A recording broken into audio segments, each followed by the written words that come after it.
Bahujan Samaj party के संस्थापक कांशीराम, जिन्होंने उत्तर भारत में पहली बार दलितों को सत्ता के शिखर तक पहुंचाया।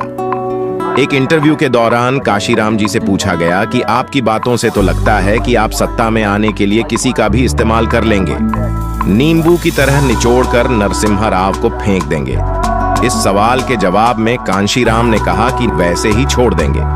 कांशीराम जी का जो मुख्य फोकस था वह था बहुजनों को सत्ता में पहुंचाना। तो इस वीडियो को ज्यादा से ज्यादा शेयर करें। कांशीराम ने सरकारी नौकरी छोड़कर राजनीति शुरू की थी।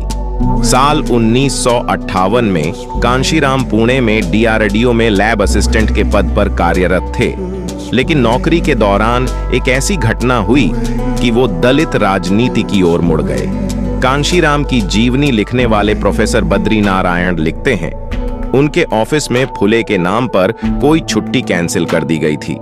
इसका उन्होंने विरोध किया। तमाम कोशिशों के बावजूद दलित कर्मचारी एकजुट हुए तो वो छुट्टी कर दी गई। इस घटना के बाद उन्हें समझ आ गया, जब तक दलित कर्मचारी एकत्रित नहीं होंगे तब तक हमारी बात नहीं सुनी जाएगी। मायावती उस वक्त 21 साल की थीं और दिल्ली के एक सरकारी प्राइमरी स्कूल में पढ़ाती थीं। कांशीराम ने दिल्ली के एक कार्यक्रम में मायावती को जोरदार भाषण देते सुना। मायावती के भाषण को सुनकर कांशीराम काफी प्रभावित हुए और उनके पिता से मायावती को राजनीति में भेजने की गुजारिश की। लेकिन जब पिता ने बात को टाल दिया तो मायावती ने अपना घर छोड़ दिया और वो पार्टी ऑफिस में रहने लगी। उत्तर प्रदेश की राजधानी लखनऊ से 693 किलोमीटर दूर जिला है सहारनपुर में इलाका पड़ता है, नाम है छुटमलपुर। इस इलाके में हिंदुस्तान नाम का एक इंटर कॉलेज भी है। एक दिन एक दलित लड़का कॉलेज जल्दी पहुंच गया। आधे घंटे बाद वह खून से लथपथ पड़ा था। उसे सवर्ण जाति के बच्चों ने बहुत मारा क्योंकि उसने बेंच साफ नहीं की थी। बीते दिन लड़कों ने उसे फिर पीटा, वजह थी कि एग्जाम में सवर्ण बच्चों से ज्यादा नंबर ले आया।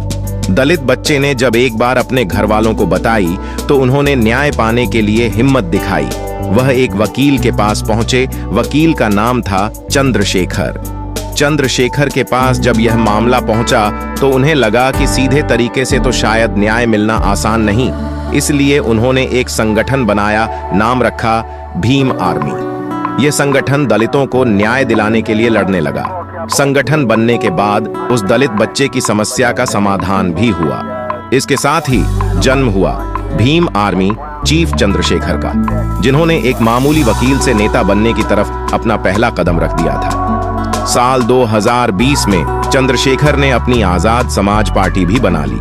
साल 2022 उत्तर प्रदेश में विधानसभा चुनाव हुआ। चंद्रशेखर ने तय किया कि वह चुनाव लड़ेंगे और लड़ेंगे भी यूपी के सीएम योगी आदित्यनाथ के खिलाफ।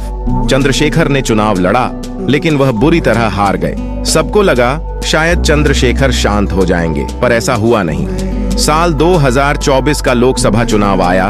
उन्होंने यूपी के नगीना सीट से चुनाव लड़ा और करीब 1.5 लाख वोटों के बड़े अंतर से चंद्रशेखर ने चुनाव जीत लिया। 25 जून 2024 को उन्होंने लोकसभा में बतौर सांसद शपथ ली। शपथ लेते ही लोकसभा में चंद्रशेखर का ढाकड़ अंदाज नजर आया। उनके शपथ के पीछे से आवाज आई, पूरा भाषण देंगे क्या? जिस पर चंद्रशेखर ने भी भारी आवाज जवाब दिया, और क्या वही तो देने आए हैं, हम बोलेंगे और आपको सुनना भी पड़ेगा। चिराग पासवान। चिराग पासवान का जन्म 31 अक्टूबर 1982 को दिल्ली में हुआ था। चिराग पासवान ने लोकसभा चुनाव में भारी मतों से जीत हासिल की है। उन्होंने बिहार के हाजीपुर सीट से 1,70,000 वोटों से जीत हासिल की है। लेकिन क्या आप जानते हैं, चिराग राजनीति से पहले बॉलीवुड के जाने माने अभिनेता भी रह चुके हैं। प्रकाश आंबेडकर का जन्म 10 मई 1954 को मुंबई में हुआ था। उनके पिता का नाम यशवंत आंबेडकर और माता का नाम मीराबाई आंबेडकर है। प्रकाश आंबेडकर अपने दादा, भारतीय संविधान के जनक के रूप में जाने जाते डॉक्टर भीमराव आंबेडकर द्वारा नामित किया गया था।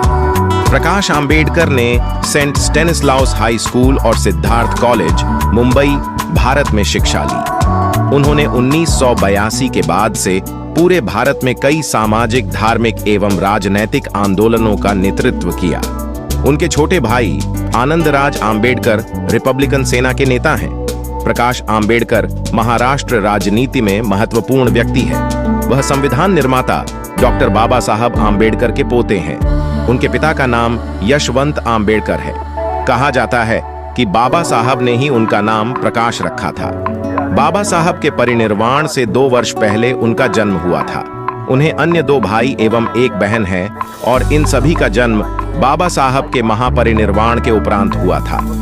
श्री कोविंद का जन्म 1 अक्टूबर 1945 को उत्तर प्रदेश में कानपुर जिले के परौंख गांव में हुआ। एक साधारण परिवार से होने के कारण उनका जीवन सादगी पूर्ण रहा। उनकी स्कूली शिक्षा और उच्चतर शिक्षा भी कानपुर में हुई। उन्होंने पहले कॉमर्स ग्रेजुएट की परीक्षा उत्तीर्ण की और फिर कानपुर विश्वविद्यालय से कानून की डिग्री प्राप्त की। राष्ट्रपति कोविंद की सोच यह है कि जनता और सरकार में उनके प्रतिनिधियों के बीच आदर्श भागीदारी होनी चाहिए और इसके लिए सभी को अधिक से अधिक प्रयास करने चाहिए। राज्यपाल के रूप में श्री कोविंद की उपलब्धियों को देखते हुए 2017 में वे राष्ट्रपति पद के मजबूत दावेदार के रूप में उभर कर सामने आए। सर्वोच्च संवैधानिक पद पर उनके निर्वाचन के बाद उन्होंने अत्यंत दूरदर्शिता और विनम्रता के साथ भारत के प्रथम नागरिक के रूप में अपने कर्तव्यों को निभाया।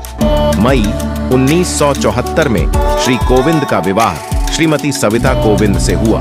उनके एक पुत्र और एक पुत्री है। उन्होंने अपनी पूरी पढ़ाई दिल्ली में ही पूरी की है। इंजीनियरिंग की डिग्री लेने वाले चिराग फिल्मों में अपना करियर बनाना चाहते थे। उन्होंने 2014 में जमुई सीट से लोक जनशक्ति पार्टी के लिए चुनाव लड़ा। इस चुनाव में उन्होंने सुधांशु शेखर भास्कर को 25,000 से ज्यादा वोटों से हराया था। वहीं 2019 में भी उन्होंने अपनी सीट पर कब्जा कायम रखा। देश भर में हुए लोकसभा के नतीजे आ चुके हैं। रिजल्ट के बाद से देश भर में खुशी का माहौल है। वहीं जीत की इस लिस्ट में कुछ फिल्मी सितारों के नाम टॉप पर हैं, जिसमें चिराग पासवान का नाम भी शामिल है।